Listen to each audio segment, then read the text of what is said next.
Ito na po mga paryente, nag-i-irrigate na po tayo dito po sa ating area kung saan dito po natin itatanim po yung ating papaya na sa ngayon overdue na po yung ating papaya mga paryente. Napaka na, taas na po nila, napakatanggal na po at lumalabas na nga po yung mga ugat po nila. Tayo po medyo nag-alala, baka madali pa po yung ating seedlings kasi sobrang laki, ang liliit po ng ating seedling bag.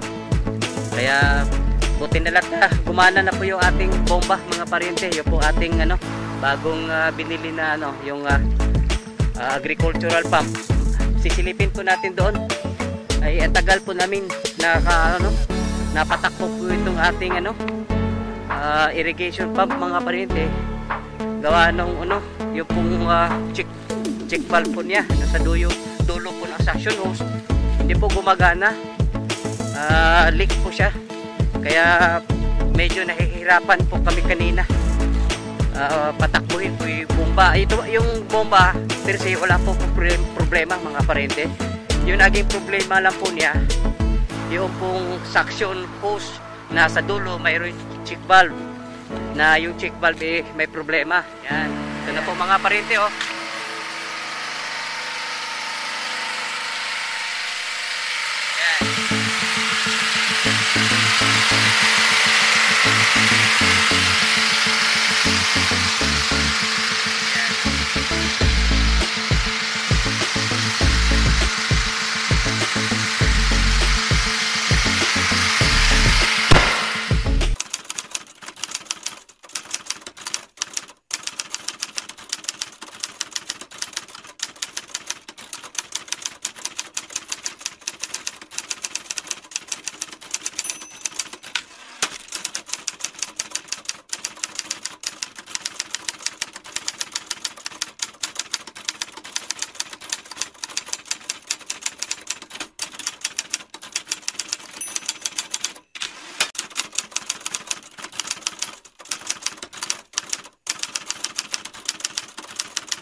Yan mga paryente, isang mainit na araw. Ayan, dito tayo ngayon sa ating ampalayahan.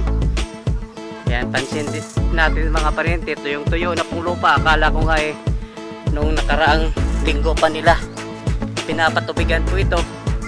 Nako, hirap talaga. Tigang na po yung lupa mga paryente. Ito yung tuyo na At kailangan po natin mag-irrigate po ngayon. At ngayon ay pinapapuntahan ko po doon sa kabilang farm para patakbuhin po yung bomba doon. Ayan, dapat hindi po ito ma-dehydrate kasi kailangan po nila yung tubig mga paryente. Ayan, at yung pong hinala po natin mga paryente, yung pong nakaraang linggo, yung pong mga maliliit na parang parang munggo, naging bulaklak. At yung iba mga paryente, bunga na nga mga paryente. Mayroon na tayong nakikita po rito. Ayan, ayan, may bunga na po mga paryente. Nag-umpisa na po siyang mamunga. Ayan, at nung nag-trial po natin, mga paryente, yung pong ginawa po natin, yung pong mga naunang bunga po inaalis po natin. Pero ngayon hindi na ho natin gagawin yun. Nakapanghinayang mga paryente, pero ang sabi po nila, yun talaga yung tama.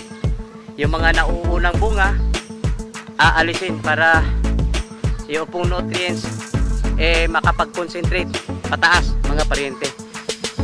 Pero babawiin na lang po natin dito po sa ating patubig at saka supplement po ng abono. Ayan, marami na pong mga paryente, nakikita ho natin yung bulaklak. Ayan, kaya tingin ko po sa katapusan makapag pitas na po tayo, pero kukunti lang mga pariente. Yung unang pitas mabibilang lang, pero yung mga sumunod doon, yung pangatlo, pang-apat, pang-lima, yan na po tayo, ano, dadami na po yung ating harvest po ng mga pariente. Yan, naghihintay po tayo. Hindi po natin ito iwanan hanggat hindi po nakapagpatubig po rito, para kakasiguro po tayo na, ano, kasi pansin na po natin mga pariente, tuyong tuyo na pong lupa. Ayan, tinusok ko lang ang stick mga pariente, medyo tuyo-tuyo na talaga yung po lupa, kaya kailangan makapag-irrigate na po ngayon. Ayan, hintayin na lang natin, baka maya-maya lang may tubig na po ito. Ayan, ayan, ito na po mga pariente, dahil sa sobrang tigang po niya, tuyong-tuyo, ganito po yung pinapagawa po natin. Pinadiligan po natin dito po sa ating tubig lagoon. At para na rin po lumalamig po yung plastic mulch. Dahil sobrang init po ngayon mga pariente. Ayan. Ganito lang po yung gagawin po natin. Hindi naman medyo mahirap gawin mga pariente, kasi yung tubig nasa gilid na lang. Ayan. At ito po yung patunay na ito po ating tubig lagoon, na hindi po ito nakakamatay o nakakasira. Bagkus ito po ay isang fertile na tubig. Ayan. Kaya po ako po hindi po natatakot nga direkta po natin dinilig po sa puno po ng ating tanim. Ayan. Ayan mga pariente, update po tayo dito po sa ating talungan. Ayan, kahapon po medyo nag-umpisa na po yung pumapasok po yung yung pong mga white flies. Ayan, pag inaalog kahapon po, inaalog ko po ito, ang dami pong lumilipad. Ayan, nung kinahaponan po mga bago lumubog po yung araw, nag-spray po tayo, spray yung pangontra po doon sa white flies. At ngayon po umaga, mayroon pa rin mga pariente yan, kung napapansin niyo, mayroon pa rin lumilipad, at mayroon din po yung dumidikit yan. Maaring namamatay na yan, tinamaan po ng gamot po kahapon. Importante mga pariente, kontrolado po natin yung pong mga tawag po nito, lalo na itong white flies, kasi pag tag-init, yung thrips white flies, sila po yung kadalasang dumadapo sa talong. Ayan. At magmula nung nakarang linggo mga pariente, binanatan po natin ng patubig po ito ating talong, kasi sa tingin ko medyo kumbaga para siyang natutuyuan mga pariente. Kaya kahapon halos ilang araw na, ilang oras po pinapadaluyan po natin, pinapagana o pinapatakbo po natin yung po ating drip irrigation. At wala pa naman ho tayo nakikita na malusog pa rin po sila mga pariente. At mayroon pa lang yung pong ibang dahon na sa bandang baba naninilaw mga pariente, pero hindi naman po nakakabahala yun, kasi kita nyo naman mga pariente yung talpos po niya, napakaganda. Ayan, yan po si kasamang timber, kaya ganahin, papatakbuhin na naman po natin yung po ating drip irrigation. Yan, ito pong kagandahan po ng isang drip irrigation mga pariente. Isang pihit mo lang ng main valve po doon, yung buong area po ng talungan po natin madidiligan na. Pati na rin po yung pag naglagay po tayo ng abono, pinapadaan na lang din po natin doon po sa ating ginawang injector. Ayan. At dahil medyo gumaan po yung ating trabaho pag mayroon po tayong drip irrigation, pag nabuo po yung lupa na yan, diyan po sa unahan, mayroon po tayong 5 crops, secondary crops na itatanim po riyan. Ganon din po yung gagamitin natin, drip irrigation. Ayan. Pero kung aabot lang po dito yung po ating flat hose po mga paryente, magmula doon sa ating binilagon, bala ko pong papadaluyan ko po ito. Dito lang po sa gilid. Papadaloy po ako rito ng tubig lagon. Ayan. At sisilipin na rin po natin mga paryente, yung po ating punlang kamatis. Nasa ngayon po ay magdalawang linggo na. Ayan. At kahapon din po nakapag-umpisa na po tayong maglipat tanim po ng ating papaya. Kaso nga lang mga paryente, mga 4 lang na tudling yung pong nalagyan po ng papaya kasi kinapos po sa oras mga paryente. Ayan, ito mamayang hapon po mailipat tanim na po itong iba mga paryente. Ayan. At pasok po tayo sa ating nursery house. Yan, ito na po yung ating kamatis mga paryente. Napakaganda po mga paryente, napakaraming sumibol mga paryente. Ayan. Mukha yatang magaan yung kamay yung ating dalawang intern mga paryente kasi tingin ko po nito halos 90% o 95% yung nagge-germinate mga paryente. Mukha yatang magkakaproblema po tayo nito sa ating plot. Yung ating balak na 5 plot lang ina-allocate po natin dito sa ating kamatis, mukha yata madagdagan o gagawa ko tayo ng ibang area para po nito kasi sa tingin ko napakarami po nito mga paryente. Hindi ko inaasahan kasi magmula nung umpisa po tayo sa ating production, mag-produce po ng iba't ibang crops po dito. Ngayon lang po natin naranasan na ganito karami po yung sumisibol. Ayan. At kung mapapansin din nyo po mga paryente, yung pong mga kamatis, yung kamatis po natin nakaharap po doon. Alam mo yung bakit mga paryente? Kasi nandoon po yung araw. Yung pong bubong po rito, hindi po nalinis. Yan, ito po yung katulad po ito doon po sa ating bubong po nating greenhouse nung hindi pa po nalinis. Kaya itong mga tanim mga paryente, yan, naghahanap po sila ng init. Kaya humaharap po sila doon sa east. Ayan. Kaya sandali lang naman ito, sinabi ko na hindi nga lang siguro nabakante po yung ating maintenance. Madali lang ito kasi maliit lang po ito na area, sandali lang po ito, wala nga minuto lang po ito mga paryente. Kaya ipapalinis na rin po natin yan. Yan. Ganda mga paryente, ito po ay 2 linggo na. At ito ay maghahabol na naman tayo doon po sa ating paglilipatan po nito kasi sa ngayon hindi pa po na ano na lang kulang po noon mga paryente kasi na araro na po yun gamit yung ating diplaka, yung pong disc flow po natin, yung kulang na lang po doon dudurugin. Ayan.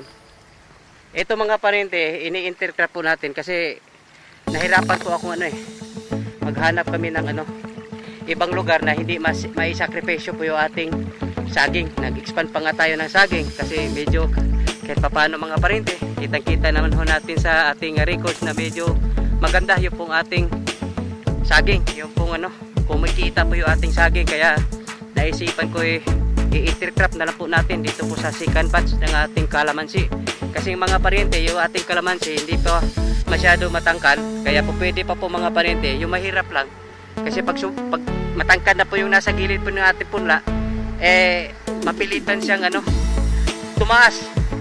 Kumaga mag-agawan po kasi sila sa init mga paryente pag nasisilungan po yung tanim, lalo na po yung papaya. Kaya madali siyang tatangkad at hindi ho natin pinangarap yung ating papaya na kung po pwede lang mababa pa, namumunga na.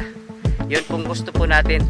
Pero dito sa area po natin medyo okay pa ito mga paryente, hindi pa ito yung ating kalamansi nga, hindi pa masyadong mataas. Kaya po pwede pa mag-intercrop pa po tayo rito. Ayan. Ayan mga paryente, kahapon po nakapaglipat tanim na po tayo, pero 3 tudling na po itong napaglipatan po nila kasi kinapos po ng oras. Ito na po yung ating kalilipat tanim lang mga paryente. Ito po yung mga papaya. Yung variety po nito mga paryente, ito po yung Red Lady powered by No New, yung Taiwanese na company. Yan. At ang kagandahan po nito mga paryente, ako po kampante na ito po mabubuhay na kasi ilang linggo na po ito naka-hardening, kumbaga nasanay na po ito sa init.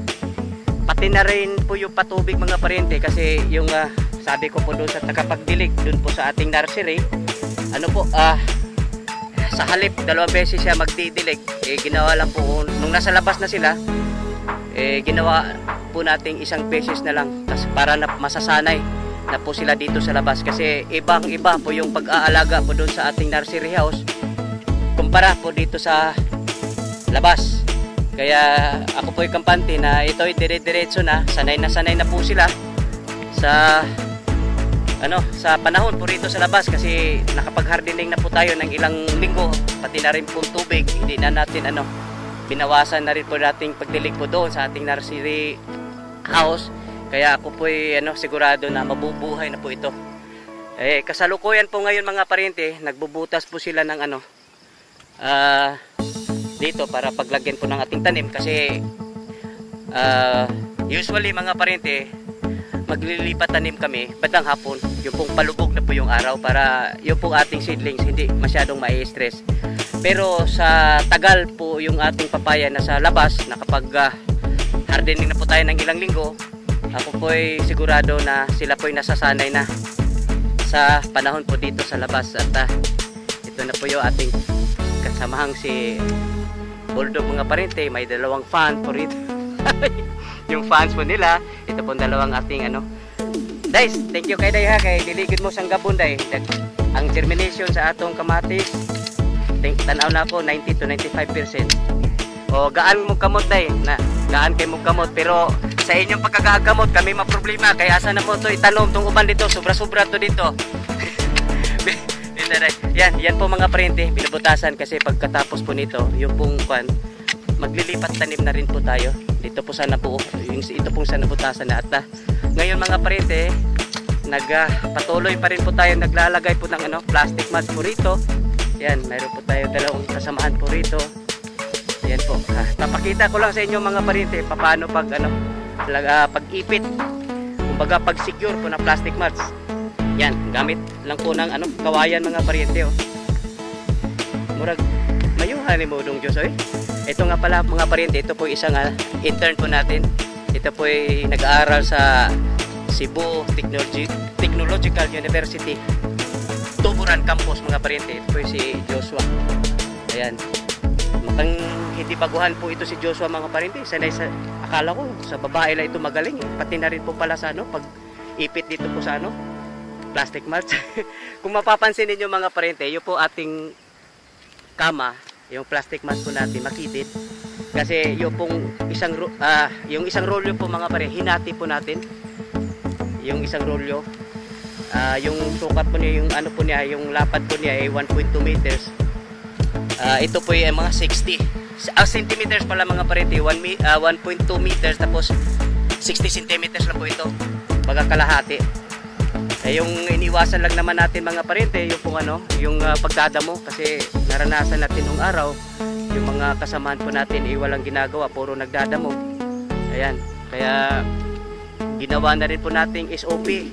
Ito po ating plastic mask, kasi isang invest mo lang nito mga parente, ito po yung magtatagal. Ayan, kung tutuusin, kung susumahin mo, makakapag ka pa nito, tipid ka pa nito, ikumpara doon po sa gagastos ka pa ng tao na mano-mano magdadamo. Ayan mga parente, sa wakas natapos na po yung paglipat tanim ng ating papaya, kasi kung nakikita ho ninyo, medyo matatangkad na po yung ating purlang papaya, overdue na rin po sila. Ayan, nakabuo po tayo ng 15 tudling. Na pagtamnan po natin yung 15 tudling, may sumobra doong 3 tudling, pero yung sobrang 3 tudling hindi po nilagyan po ng yung plastic mask. Ayan, sana po yung itong ating papaya magpag-abot pa po ito doon po sa ating existing ngayon na papaya. Po kasi mga parente, binilang namin yung edad po nung ating existing papaya ngayon, pa lang, 1 taon pa lang po yun, dahil Disyembre daw yun inilipat tanim yung pong ating existing na papaya. Yung po nun yung variety po nun solo. Kaya magmula ngayon mga parente, hindi na po tayo magtatanim po ng yung pong solo, kasi kung ganon madali lang po silang tumatanda. Hindi katulad po ng itong ating red lady.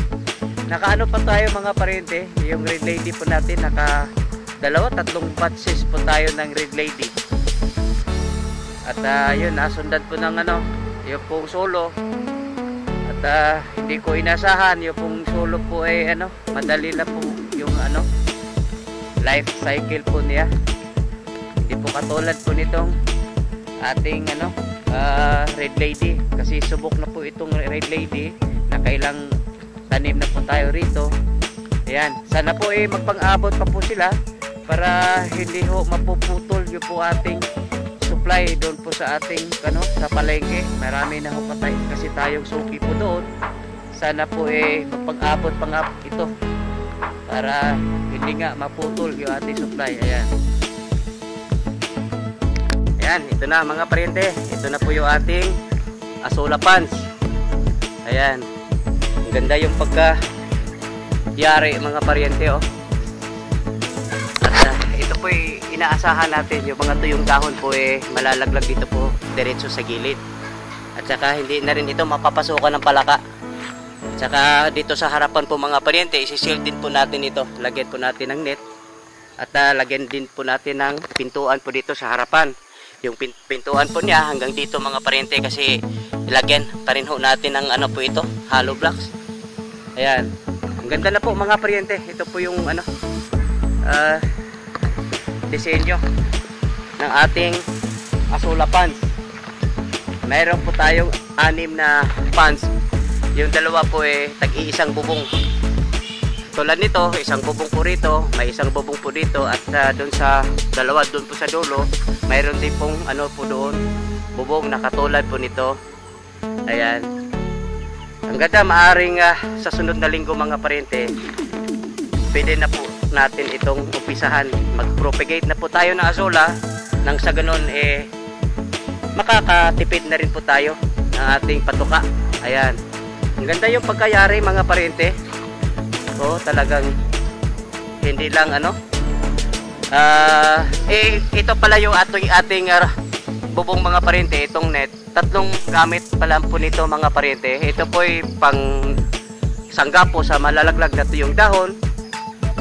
At sa palaka, hindi mapapasukan ng palaka. At higit sa lahat, ito po ay nakakatulong kasi yung po Azolla mga parente, ayaw niya yung sobrang init. Mga parente, kailangan po niya parang balanse. May init, may malamig. Ayan, yan ang gusto po niya. Ayan, ito na po mga parente, buo na po yung ating itong isa.